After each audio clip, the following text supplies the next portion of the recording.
Hi everyone, I'm Abigail. This is Riddley, and welcome to another Two Kids interview. Today we are joined by Newbery honor author Kathi Appelt. Ms. Appelt has written over 40 books, including board books, picture books, and middle grade and young adult novels. Some of her novels include Once Upon a Camel, Maybe a Fox Keeper. The National Book Award finalists, True Blue Scouts of Sugar Man Swamp, and the Newbery Honor Book, The Underneath. Thank you so much for being with us today. So glad to be here with you. I saw that it takes you about 3 years and 30 drafts to write a novel. Can you take us through that process? Well, it always starts with an idea.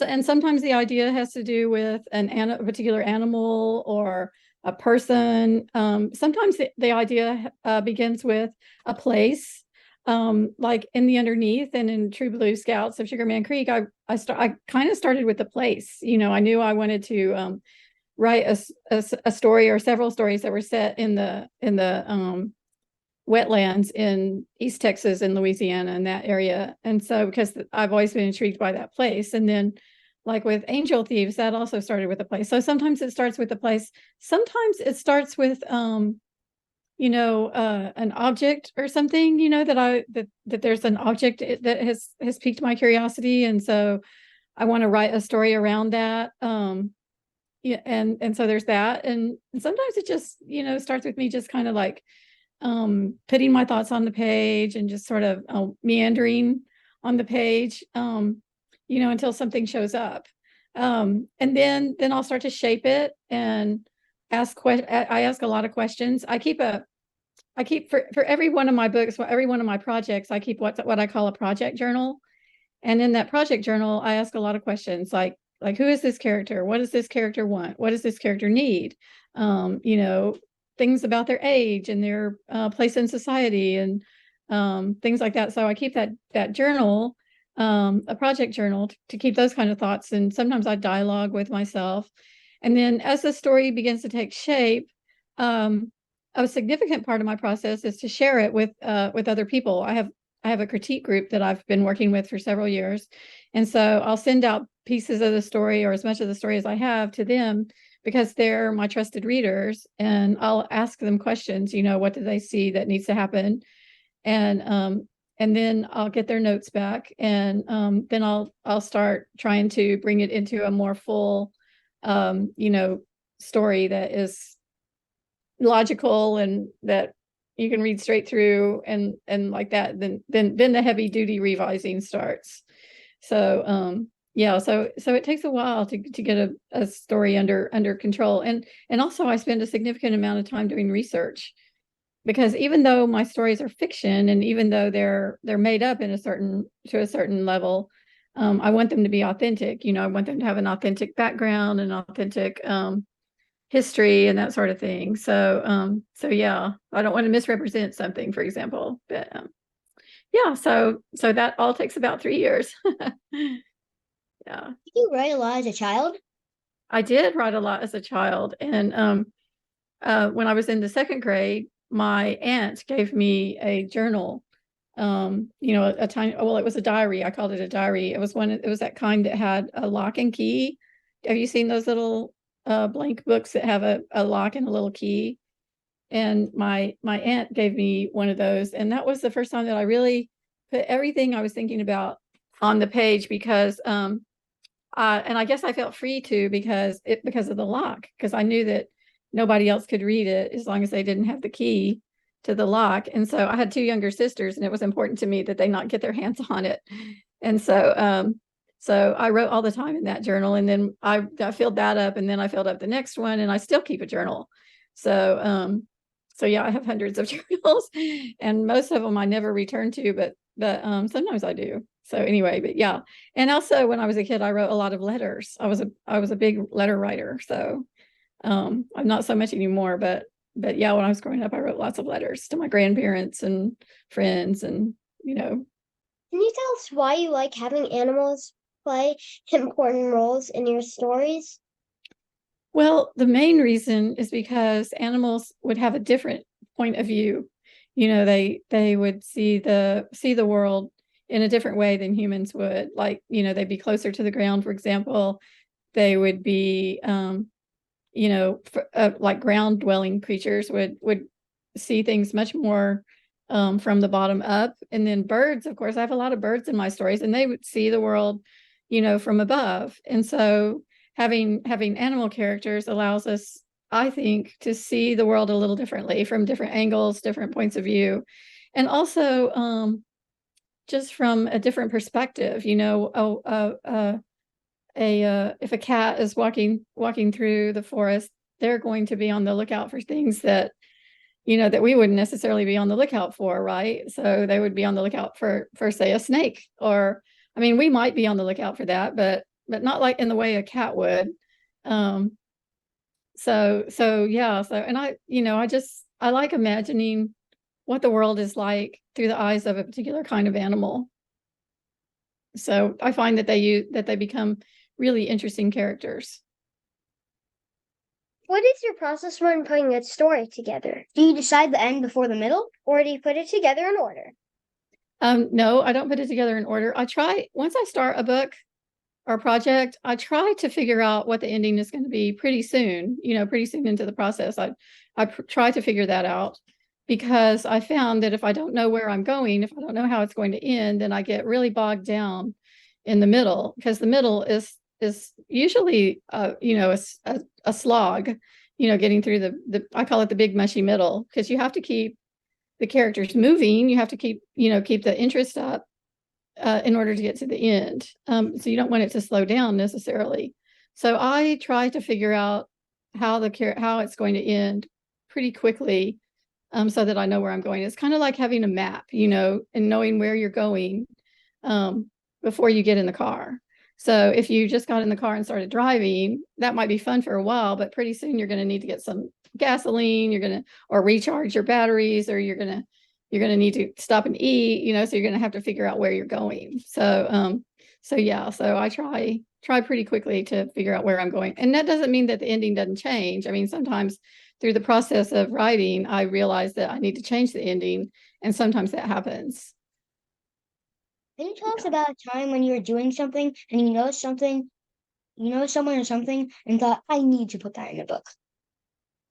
Well, my most recent book, Once Upon a Camel, was kind of like that. Like when I was a kid, when I was your age or younger, my grandfather, and I was growing up in Houston, my grandfather told me that there were wild camels in West Texas. And when he told me that, I believed him, because as far as I knew, he had never lied to me. And so then, so I just considered it a fact and went about my business. And then all these years later, I happened upon an article in the Smithsonian magazine about the camels that the United States Army imported to Texas back before the Civil War. And so it reminded me of my grandfather telling me that there were camels in West Texas. And it turns out that there were. I mean, there were probably camels that were set loose after the Civil War, or maybe before the Civil War, that the U.S. Army imported. And so, from the Middle East. And so when I read that magazine article, at that time, I thought, oh, I should put that in a book. I should put that in a story. So yeah, that does happen. Yeah, that was a good question. When we interviewed Alan Gratz, we talked about his book, Ban This Book.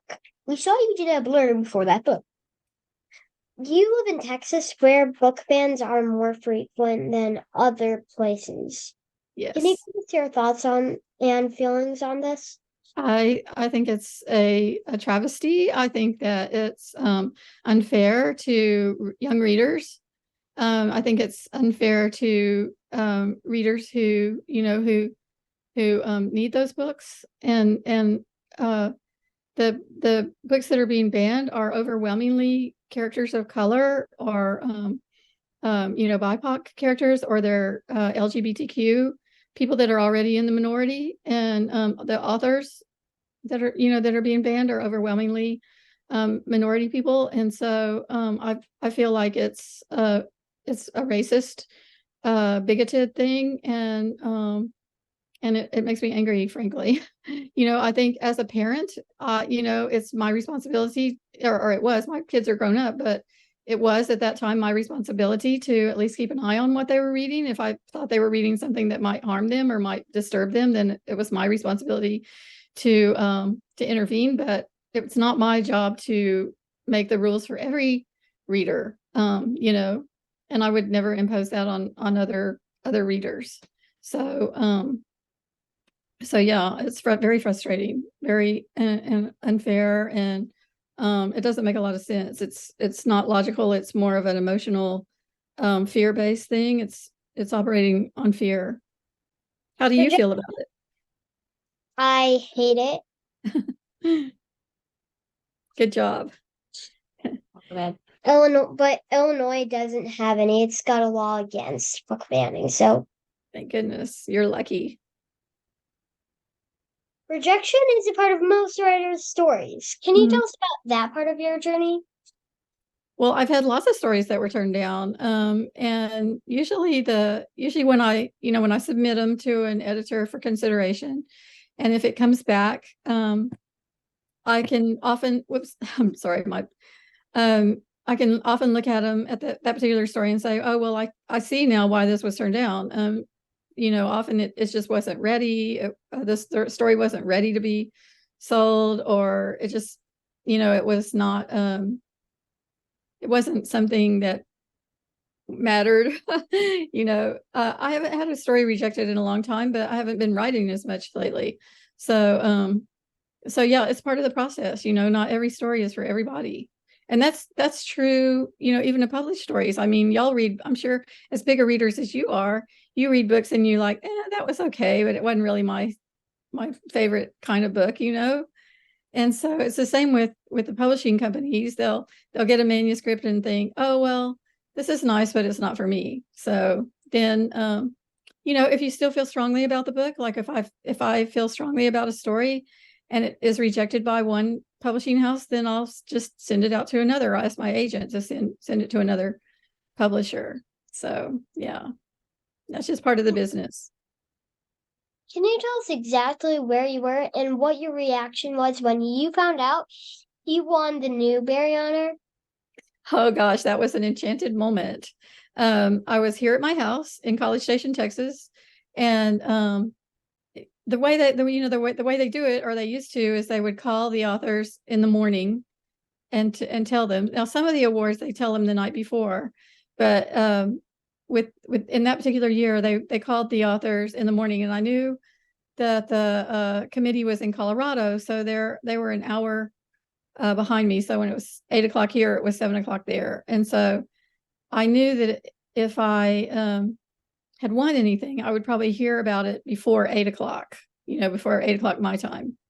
And so anyway, I got up really early with my husband that morning, just hoping that I was going to get the call. And but 8 o'clock came, and nobody called, and so I thought, okay, well, it wasn't my year, and that was fine, because I had already gotten a National Book Award honor for it, and I thought, well, that was a lot. So I went and decided to go ahead about my day, and I was just, I was getting ready to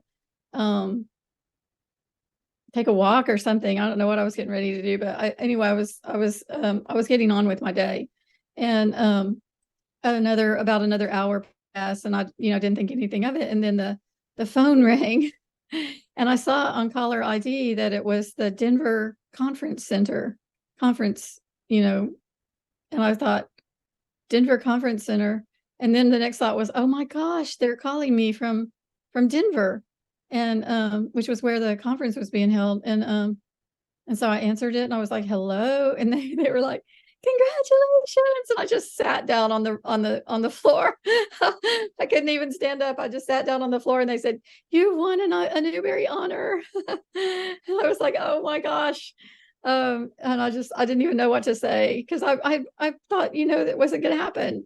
So it was very cool. It was a very cool moment. But what had happened is that they always let the winner know first, about the award. And so that year, Neil Gaiman was the actual winner, and he was out in California, and nobody could find him. he was in a hotel. He was doing some research or something, and so nobody had a good number for him. He had his phone, his mobile phone turned off, and so they had to scrounge around to find some way of letting him know, and so they were late calling everybody else.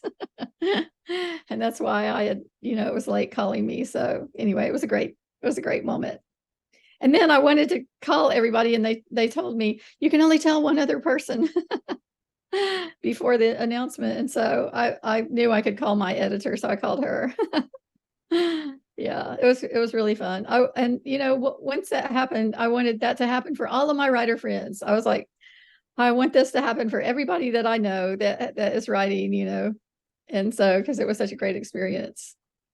Yeah. What writers have had the most influence on your work? Well, I have a lot of people that that I really admire as writers. Um, hmm. Early on, a writer that really influenced me was Cynthia Rylant. I really like her work. She's a little ahead of me, but not by much. She won the Newbery. Really love her work. And also love the work of Toni Morrison. She doesn't write for kids, but I love her work. So many talented writers and gifted writers I really admire. What advice do you have for young writers?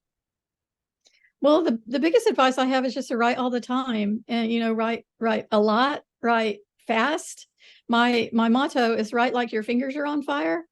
So write as much as you can, as fast as you can. Write so fast that your fingers start smoking and you have to blow on them to cool them down.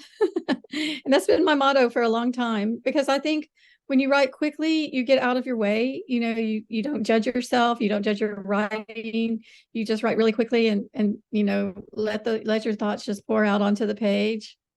Writing is a big advice, but do you also have a similar tip? Something you do when you are writing that maybe a lot of people don't? A smaller tip. It's not a bad idea to be something of a thief, and by that I mean pick when you're reading other people's writing and you stumble across something that really sounds so wonderful to you that your ear just feels happy because you read that or heard that. But if you get the rhythm of it and the sound of it in your ear, and you really love it, why not imitate it as your own?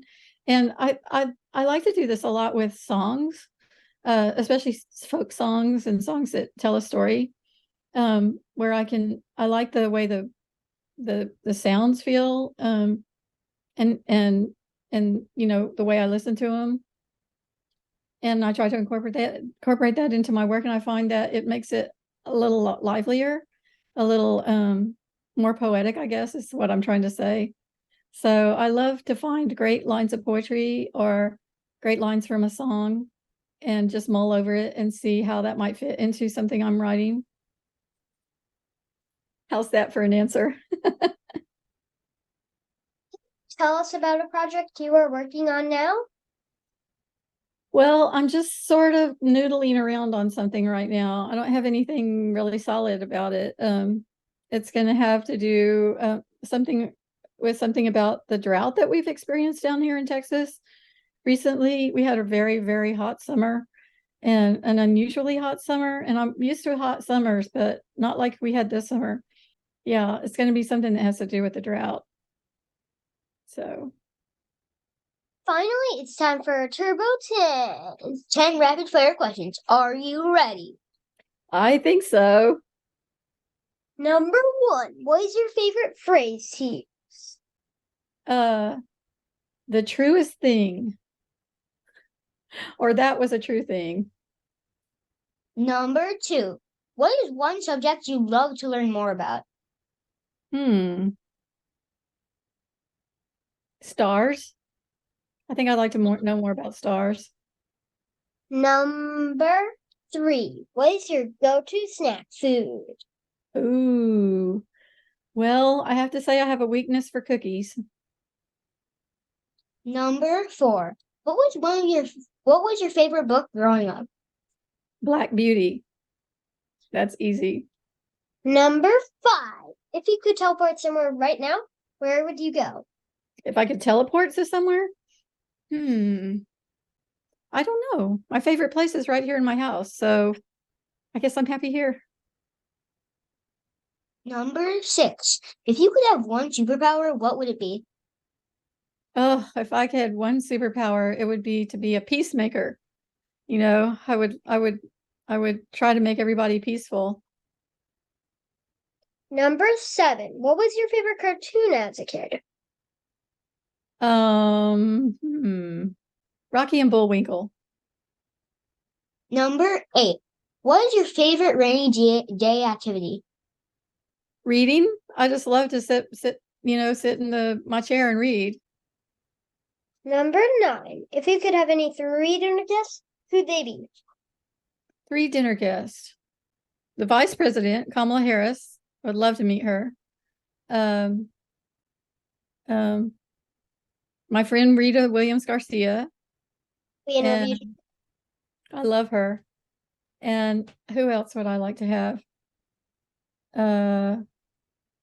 My other friend, MT Anderson. Number 10. What is the best piece of advice you were ever given? The best piece of advice I was ever given was actually by my friend MT Anderson, also known as Tobin. And he told me to always write what I think I can't write. So write what you think you can't. You were awesome. Thank you so much for doing that. And thank you so much Awesome. for spending this time with us. We can't wait to read your future books. Well, thank you so much. You guys were terrific.